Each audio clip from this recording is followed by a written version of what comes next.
అభివృద్ధి జరగాలంటే పవన్ గారు రావాలండి. పైకి అలా చెప్తారు కానీ ఓటు మాత్రం వంగకి అంటారు. పవన్ కళ్యాణ్కే మాకు పవన్ కళ్యాణ్ కావాలా. ఒకసారి గెలిపించాలి, కొత్త ఆయన ఏం చేస్తాడో చూద్దామని ఉంది. ఇటువంటి ఎవరు వస్తారో చెప్పలేము. ఏంటి లాస్ట్ వరకు వేసేది ఏముండదు.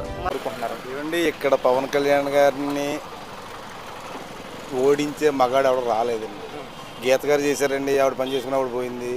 వర్మ గారు చేశారండి, ఆవిడ పని చేసిన ఆయన వెళ్ళారండి. ఎవరైనా ఈ ఏళ్ళ పిఠాపురం నియోజకవర్గంలో నెంబర్ 1 కావాలంటే పవన్ గారు రావాలండి. ఈ పిఠాపురం ఇలాగ ఉన్న అభివృద్ధి జరగాలంటే పవన్ గారు రావాలండి. ఎటువంటి డెవలప్మెంట్ కోరుకుంటున్నారు మీరు? మేము ఎటువంటి డెవలప్మెంట్ అంటే పవన్ గారు వస్తేండి బాగా చేస్తారనేసి ఒక ఆశ అండి. పవన్ కళ్యాణ్ గారు ఓ పక్క నుంచి ఏమో వంగ గీత గారు పోటీ చేస్తున్నారు.